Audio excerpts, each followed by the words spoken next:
Good morning and welcome to another edition of Account-Based Friday. Today we've got a special guest joining us early morning from California, Cherkas, who's a multi-time author, and we're going to be talking about his new book, Reach, today, a framework that I think will help a lot of sellers. In fact, today's key takeaway is how to upsell and cross-sell, and we're going to spend a lot of time talking about the upsell and cross-sell motions today. It's a pretty critical motion particularly for a lot of SaaS companies that are struggling with getting those new logos. But before we get into like a formal introduction of Rod and his background, and before we get into this week's poll, just to kind of orient everybody around, first of all, my co-host, Meg Hewer, she and I have been doing this for 3 years. She was formerly with Serious Decisions, running the research arm there. And we have produced over 200 plus videos of best practices around go-to-market strategies, really. We call this Account-Based Friday, but we've really varied the topic around all go-to-market type motions. In the upper corner of your screen, you can get access, like and subscribe. If you find value from anything today that you hear, we would encourage you to like and subscribe to those videos so you can get them on an ongoing basis.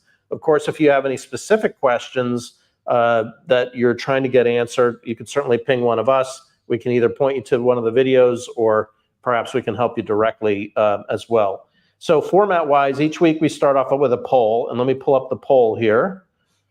And we're dusting off a poll from a few weeks back, talking really about this expansion situation. And when I built this poll originally, I remembered that there were two parts of this that we were really thinking about. One was kind of who's responsible for generating the opportunities for the expansion side of business versus who's responsible for closing this, upsell or cross-sell. Who's really the closer here?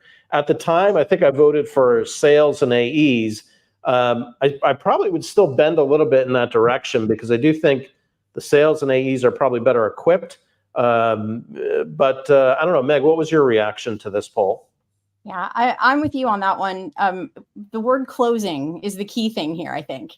I think the skills and the motion and the role that you play when you are responsible for closing business, I believe should look different than what you're responsible for as a customer success person. So I would put the closing part to sales. However, there's a big comma there. I think one of the reasons I'm so excited, Rod, that you're joining us today is I would also say that the CS function is wildly underleveraged when it comes to identifying and helping with expansion opportunities. So hopefully today you can give us and our lovely audience some great suggestions and approaches to help them maybe expand their thinking about the role that CS can play in growth. Welcome, Rod. Thank you so much for being here. Thanks for having me. Yeah. What are your thoughts on our poll? Yeah, well, I think you pointed out the difference between closing the opportunity and helping to nurture customers along and uncover those expansion opportunities where your customers can get more value from the solutions that you have, whether that's within their existing business, in other business units, and other regions.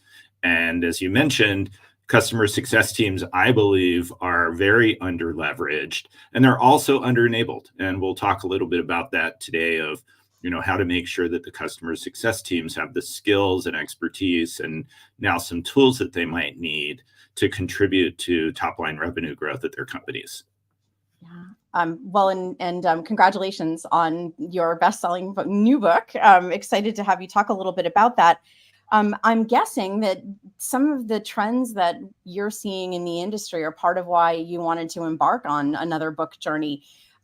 With that in mind, tell us a little bit about some of the things that you're seeing in the market now that have made such an important moment for customer success. Yeah, in the past 12 to 18 months, there's been a lot more focus at the board level and the executive level at finding ways to drive top-line revenue growth. Not surprising, it's been difficult for a lot of technology companies and SaaS companies in particular to bring in new customers. It's getting more expensive, higher costs of acquisition. And so increasingly, companies are looking to grow revenue, find more value they can provide to their existing customers. And the customer success organizations, I believe, are best positioned to help uncover those opportunities. They're potentially working with customers on a weekly, monthly basis. They have a strong relationship and are able to understand their strategic initiatives. And so those executive teams are looking to the CS organizations to drive more expansion opportunities. But the challenge they have is those customer success teams just don't have the tools.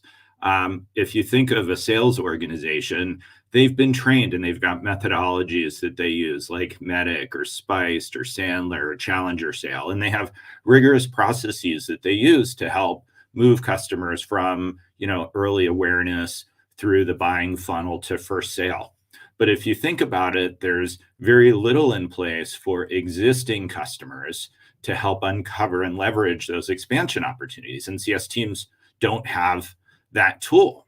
And so they're basically told by their leaders, like, go find opportunities, go sell more, go do this. And it's a little challenging for them.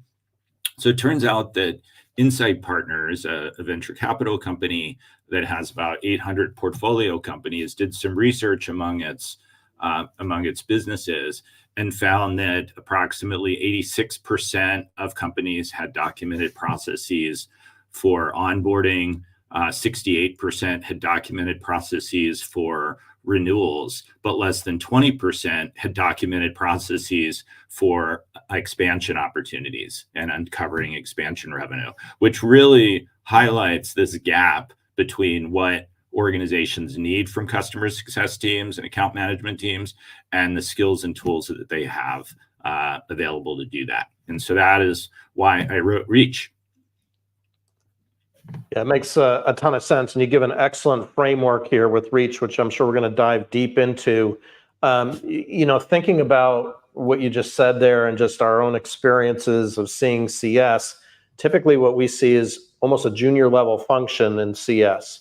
So you're mapping a junior level person into an account that, yes, they have that situational awareness, but there's still that challenge of how do you take a junior person and insert them into kind of a mature business process? Like, how do they get that business acumen so they can productively have that conversation or develop that rapport? Are there any starting points or suggestions to bridge that gap? Or are you even seeing that gap? Maybe it's just, I hate to call out my clients, but maybe it's just my clients that are like that. Yeah. Are you seeing anything that bridges that gap, or do you see it at all? Yeah, well, I wouldn't necessarily describe the customer success managers often as junior people or less skilled. They're just skilled at the expectations of being a customer success manager. And the expectations of that role, I believe, have changed. In the past, it's been largely focused on kind of building relationships with existing customers, driving adoption, uncovering and demonstrating value with a focus on expanding use case and leading to retention. But what I would say is that they're not super skilled at is these, what you might describe as a little bit more of these sort of selling types of skills. Now, when I work with my clients and we do our Reach workshops, we're not teaching customer success managers how to be salespeople.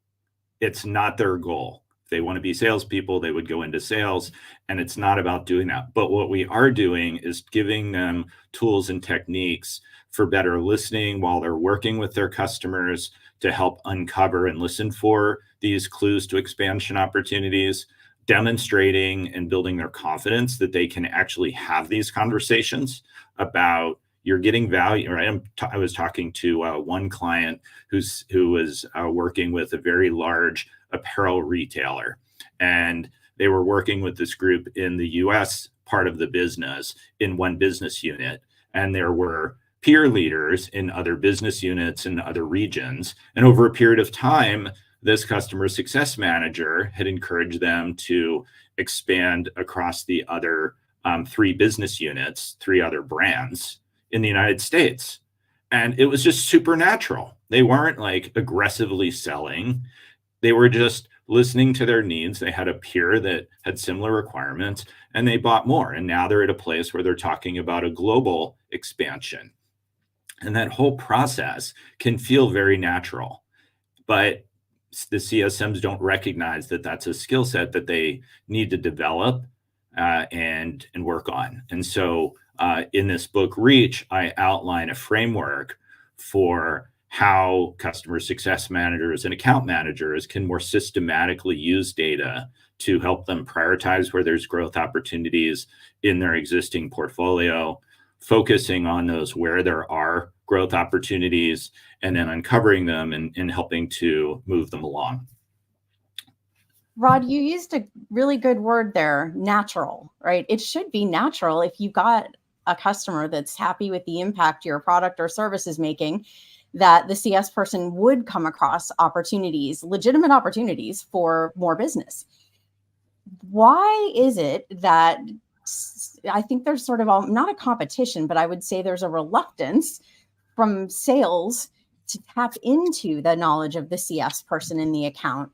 But in many ways, that CS person is possibly closer to knowing where the opportunity is than the salesperson is if they don't interact with the customer every day or often at all.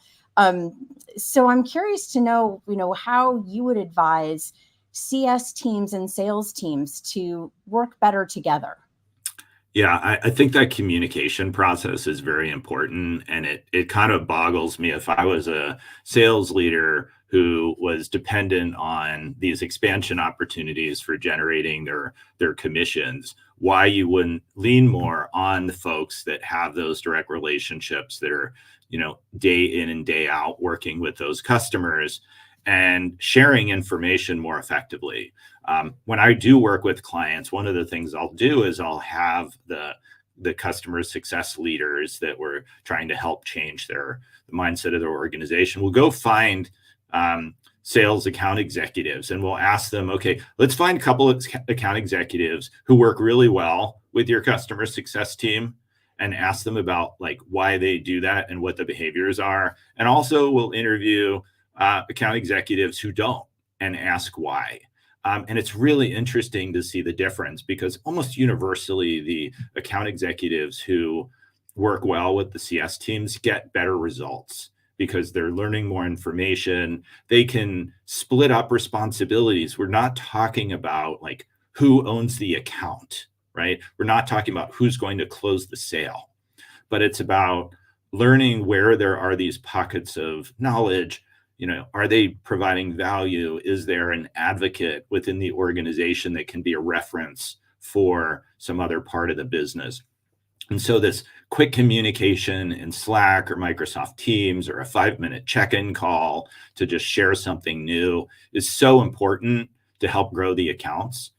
And then the second thing I would say is there are a lot of accounts that aren't ready to grow today, but if the account executive and the CSM are working together and say, hey, here's what we need. And this is what I outline in the book is REACH is an acronym for relationships, engagement, actions, customer value, and horizons. And those 5 factors contribute to the propensity of a customer to grow with you.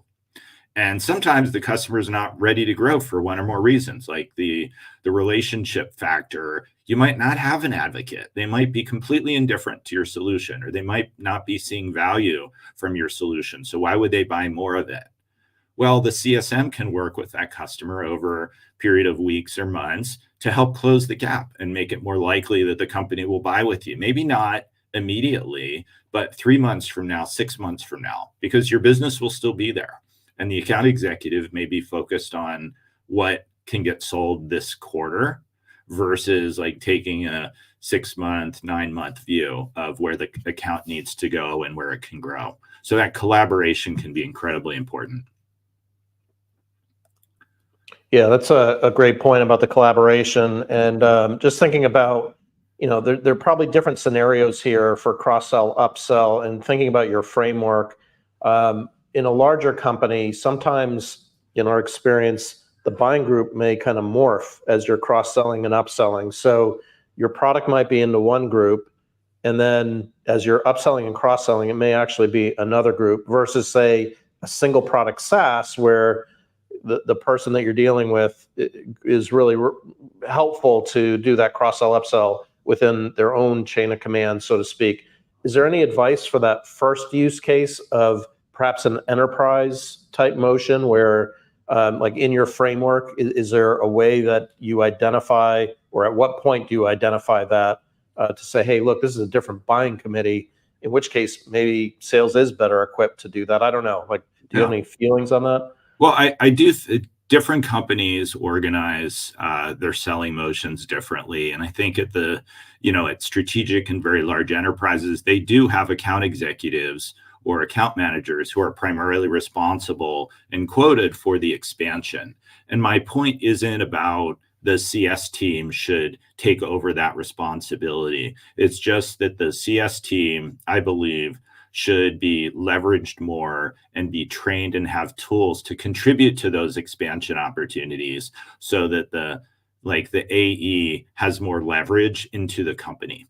Right. So even if it's an entirely different business group and a different buying group, they're far more likely to talk to their peers within the company to get the use cases, to see if it's providing value, to see how people like using your solution, than just relying on the use cases that the AE might share in their product demos and in their external references. So, I think about it in sort of an interview-like process. Yes, you're going to provide your references for the hiring manager to call, but they're also going to do the backdoor references if they're smart. They're going to call the people that they know, who are going to know you best and might give you an honest situation. So if your CSM team is able to build out those use cases, create strong champions, have value that's delivered, that when they do those internal references, it's going to be much more positive, much more likely to grow. And so that's really one of the points of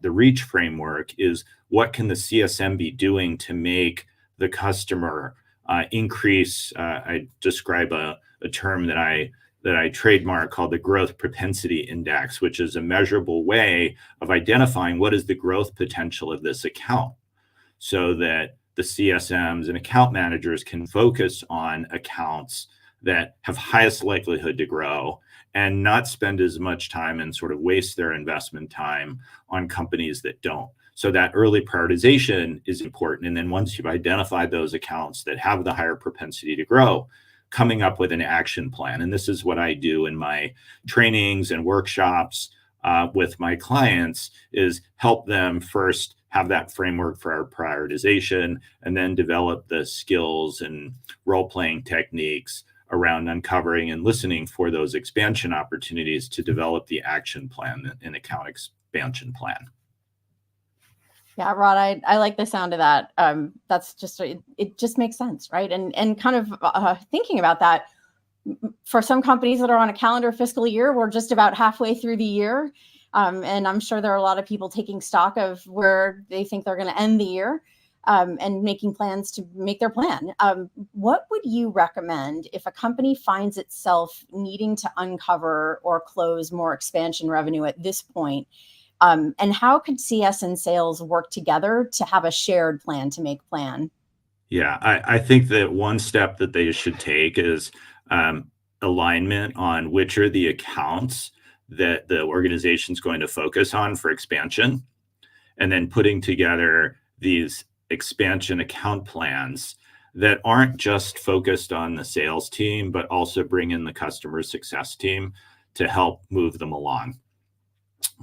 And I think more companies, a lot of companies, unfortunately, are sort of reorganizing their customer success organizations at the board level. Sales leader says, hey, our new booking sales are slow, and the CS team, what are they doing? We should just get rid of some of the CS and buy more salespeople. And my approach is not that. I think the CS teams can be very accretive to driving this expansion revenue, but they do need to be enabled and trained. And one of the reasons I wrote the book is because there's just been a gap in skills and tools to help up-level the customer success management skill set to be more commercial. I also think it's a bit of a mindset issue, so that the CS teams have to realize that this is likely to be an expectation for a customer success management role. Again, not to be a salesperson, but to be more commercially oriented and to be able to uncover and nurture these expansion opportunities, and that people should embrace that a little bit more. There's a bit of a change management mindset, but they should embrace it, and the companies can support that by training their teams. And I think that they're going to get much better outcomes. I can see that in the work that I do with my clients when there's this collaboration and when there's this assignment of responsibility, because the AEs can't focus on all of the customers that the CSMs have these interactions with, so they can share responsibility. Yeah, I love that. I think you even referenced that in your book too, about the account plans and I guess, for lack of a better word, almost a play. Like, you have to run a play against the prioritized accounts to really figure out who should we be going after and who should we not be going after. It has a lot of parallels to marketing. Marketing does a lot of that at the top of the funnel, where they're coming up with plays traditionally with sales, that they're prioritizing which accounts to go focus on with sales, and then creating that play. It's no different with CS. I guess that brings me to my question of, in your experience, do you see marketing at all involved in this kind of dynamic of the cross-sell and upsell? And if you do, where have you seen them inserting themselves, either as a helper or taking the lead process-wise for the cross-sell upsell? In a lot of organizations, they may have a customer marketing function, or sometimes it's called what I've seen, lifecycle marketing now, that is helping to create communications to existing customers about upsell and cross-sell opportunities, about continuing expansion, moving along their product usage and maturity. So I think that's a really important way that marketing contributes to generating these expansion opportunities, is focusing on, like, what's their current engagement, what's their current value proposition, and how do they feel about their solution? Because it's not just an opportunity to, like, explain a new product to someone. They need to make sure that it's going to provide value. And if that is already providing value in other parts of the business, they're much more likely to adopt it in their growth.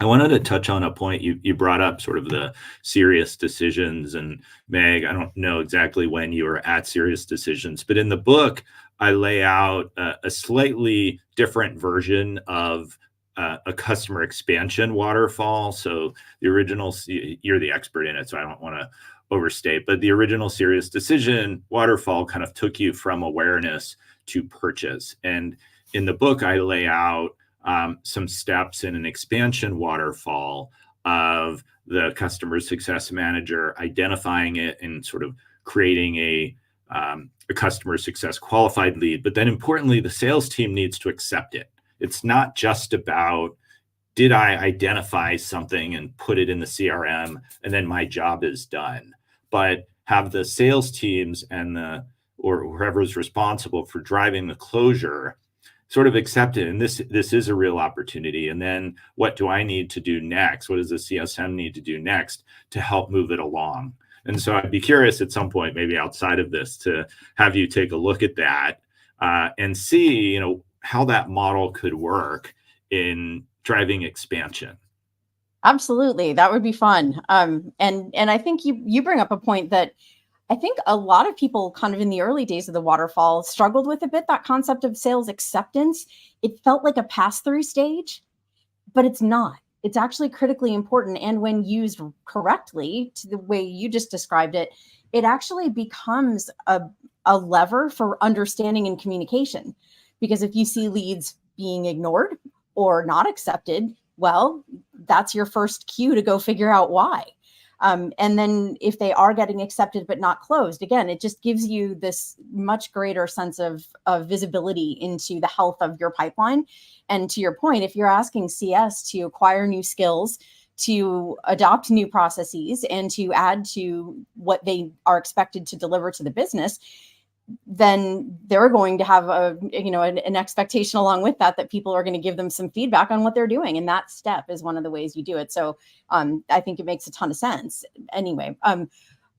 So Rod, I would love to maybe close on, sort of what you see as the top couple of skills that are necessary to help your customer success team become more commercial. When you do your workshops and training, what are the main things you would want people to focus on?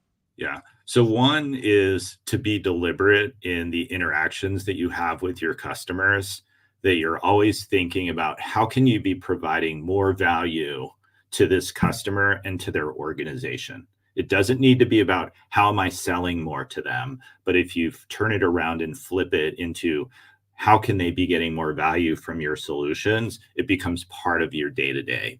Second is to develop improved listening skills and kind of questioning and probing skills. So it doesn't feel like an interrogation in any way. It feels very natural, but you're learning about their business. They're learning about changes. Are they acquiring a company? Has somebody taken on a new job? Is there a change in business strategy that you can help with? And so in the workshops and trainings that I do with my clients, those are really two of the key sort of working sessions and role playing and exercises that we do in the probing and listening skills, and also understanding the mindset around value. And the third is making sure that you're coming up with longer term action plans. A lot of CSMs, their work is they might feel like it's kind of transactional. What are the meetings I have tomorrow, or the ones that I have to respond to that come in urgently today, versus having sort of a deliberate plan for an account to help them grow. What are the priorities? The old failure to plan is planning to fail. It's always, it's a silly old saying for a reason. It's true. Thank you. This has been incredibly helpful, and I think hopefully is inspiring folks to look at their second half of the year a little bit differently. We appreciate your time, and definitely recommend that folks pick up the book and also check out your website. I'm going to put that information into chat. But John, let's start to wrap things up, I think, right? Yeah, absolutely. And I've got, not only do I have a copy of the book here, but I put Rod, your book here, and best way to reach you is rodcherkas.com. And is that correct, Rod? Yeah, rodcherkas.com. And if you're interested in learning more about how I might be able to help your organization, would like to have a short chat about it, it's rod@hellocco.com is my email address. Follow me on LinkedIn. I post pretty regularly, and my audience tends to find the information pretty useful with insightful tips. Excellent, Rod. Well, grateful that you are a returning guest here. So thank you for investing your time early morning in California. And next week we have, let me pull it up here. Meg, I think it's Aaron Cullers will be joining us next week for a conversation on any particular topic, Meg, you think he's going to be talking about? Yeah, well, I think a couple of different topics. Aaron is also a former Serious Decisions and Forrester colleague, and an all-around great marketing leader with extensive knowledge of revenue operations, demand creation. And he has, more than once stood up demand functions for a number of companies and advised them on how to get it right. And he also has kind of a front row seat to thinking about the difference between being kind of an active marketing leader in a traditional role and being an advisor, and why those are different and how they're different. So we're going to be looking at some demand creation best practices, as well as, how to do a little bit of soul searching when you're thinking about the right role, and whether you want to be more client side or you want to be more advisor side, and how to make those choices and know which one's right for you. So we're excited to welcome Aaron, and he's a wealth of knowledge. Awesome. Well, I think that's a wrap. We'll see you next week, same time, and thank you for investing time. Thanks, John. Thanks, Meg, for having me. Thanks, Rod, and have